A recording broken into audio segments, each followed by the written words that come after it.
சுதந்திர இந்தியாவில் எத்தனையோ பிரதமர்களை இதுவரை பார்த்திருக்கிறோம். அண்ணா தொடங்கி வடக்கு வாழ்கிறது தெற்கு தேய்கிறது என்ற தமிழக ஆட்சியாளர்களின் குரல்களை கேட்டிருக்கிறோம்.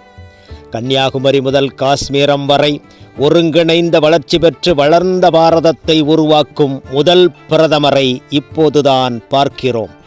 பிரதமர் மோடி அவர்களின் 10 ஆண்டு ஆட்சியில் தமிழ் மொழிக்கும் தமிழ் நிலத்திற்கும் தமிழர்களுக்கும் பெருமளவு வளர்ச்சி திட்டங்கள் நடைபெறுவதையும் இப்போதுதான் காண்கிறோம். ராமநாதபுரம் மன்னர் செல்லமுத்து விஜயரகநாத சேதுபதியின் ஒரே மகளான வீரமங்கை வேலு நாச்சியாரின் கணவர் சிவகங்கை சீமையின் மன்னர் முத்து வடுகநாத தேவரையும் இவர்களது மகள் கௌரி நாச்சியாரையும் கொலை செய்து கொடுமைக்கார வெள்ளையர்கள் சிவகங்கை சீமையின் ஆட்சியை கைப்பற்றினார்கள். கணவரையும் மகளையும் கொலை செய்து தனது நாட்டையும் பறித்து கொண்ட வெள்ளையர்களை வீழ்த்திட மருது சகோதரர்களின் துணையோடு போர்ப்படை திரட்டி தானே முன்னின்று போரிட்டு வெள்ளையர்களை வீழ்த்தி மீண்டும் சிவகங்கை சீமையை மீட்டெடுத்து ராணியானார் வீரமங்கை வேலு நாச்சியார். வெள்ளையரை வீழ்த்திய முதல் பெண் விடுதலை போராளி தமிழ் மறத்தி வீரமங்கை ராணி வேலு நாச்சியாரின் வீரத்தை போற்றும் வகையில் இந்திய போர்க்கப்பலுக்கு வீரமங்கை வேலு நாச்சியார் பெயரை சூட்டி தமிழினத்தின் பெருமையை உலகறையச் செய்திருக்கிறார் பாரத பிரதமர் மோடி அவர்கள். மோடி பிரதமராக வருவதற்கு முன்பு வரை இலங்கை கடற்படையினரால் தமிழக மீனவர்கள் சுட்டுக் கொல்லப்படுவதும் படகுகள் சேதப்படுத்தப்படுவதும் கைது செய்து இலங்கை சிறையில் அடைப்பதும் என தமிழக மீனவர்களின் துயரம் தினசரி செய்திகளாக இருந்தது. மோடி பிரதமராக வந்தபின் இலங்கையின் அட்டூழியம் அடக்கப்பட்டது. தமிழக மீனவர்களின் துயரம் துடைக்கப்பட்டது. மீனவர்களின் வாழ்வாதாரம் பாதுகாத்து பெருகிட ராமநாதபுரம் மாவட்டம் முக்கையூரில் 108 கோடியில் மீன்பிடி துறைமுகம் பிரதமர் மோடி அரசினால் ஏற்படுத்தப்பட்டுள்ளது. ராமநாதபுரம் மாவட்டம் தொண்டியில் 127 கோடியில் ஒருங்கிணைந்த கடற்பாசி பூங்கா அமைத்து மீனவர்களின் வாழ்வாதாரம் பெருகிட பிரதமர் மோடியின் அரசு செயல்படுகிறது. தமிழகத்தில் ராக்கெட் ஏவுதளம் அமைப்பதற்காக சந்திக்க வந்த விஞ்ஞானிகளை அவமானப்படுத்தி அனுப்பியது அன்றைய திமுக அரசு. வேதனையுடன் விஞ்ஞானிகள் ஸ்ரீஹரிகோட்டாவை தேர்வு செய்து அங்கு ராக்கெட் ஏவுதளம் அமைத்தார்கள்.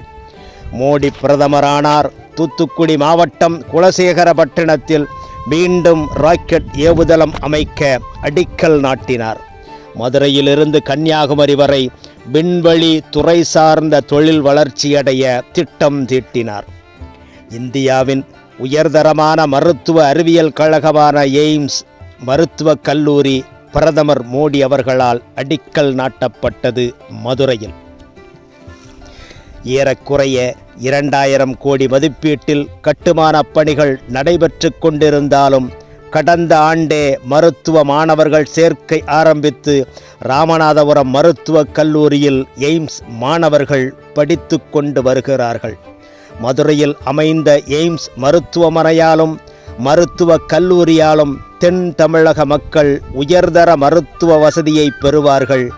மதுரை எய்ம்ஸ் வழங்கிய பிரதமர் மோடி அவர்களால் ஆரோக்கியமும் தென் தமிழகமும் ஒருங்கிணைந்து வளர்ச்சியடையும். உலகிலேயே பிரம்மாண்டமான கப்பல் படை கொண்டு ஆசியா முழுவதும் வெற்றி கொண்ட ஆட்சி செய்த தமிழ் பேரரசர்களான சோழ வம்சத்தின் கடல்சார் திறமையை போற்றும் விதமாக கோவாவில் கடற்படை போர்க்கல்லூரி கட்டிடத்திற்கு சோழா என பெயரிட்டு தமிழினத்தை உயர்த்தியிருக்கிறார் பிரதமர் மோடி அவர்கள்.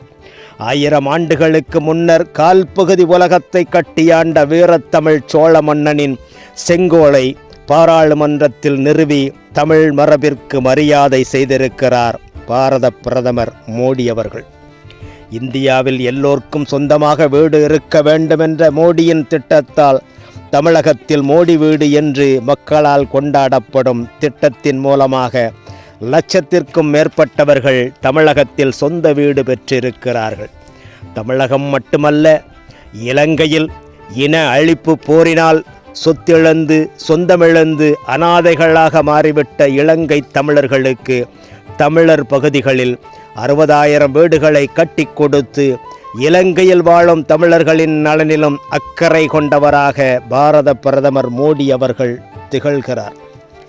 காசியின் புனிதம் உணர்ந்த தமிழன் சிவகாசி என்றும் தென்காசி என்றும் தமிழ்நாட்டிலும் 2 காசியை உருவாக்கி வைத்திருக்கிறான்.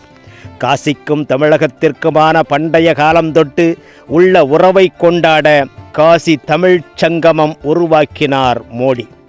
தமிழனின் கல்வி, தமிழனின் கலாச்சாரம், தமிழனின் பண்பாடு, தமிழனின் நாகரிகம், தமிழனின் அறிவு, தமிழனின் ஆளுமை என்று தமிழகத்தை, தமிழினத்தை, தமிழ் மொழியை உலக அளவில் உயர்த்தி வரும் பாரத பிரதமர் மோடி அவர்கள் இதுவரை எந்த ஒரு இந்திய பிரதமரும் இல்லாத அளவிற்கு தமிழோடும் தமிழரோடும் ஐக்கியமாகிவிட்டார். தமிழர்களின் வளர்ச்சியின் நாயகன் மோடி என்று வரலாற்றில் இடம் பிடித்தார்.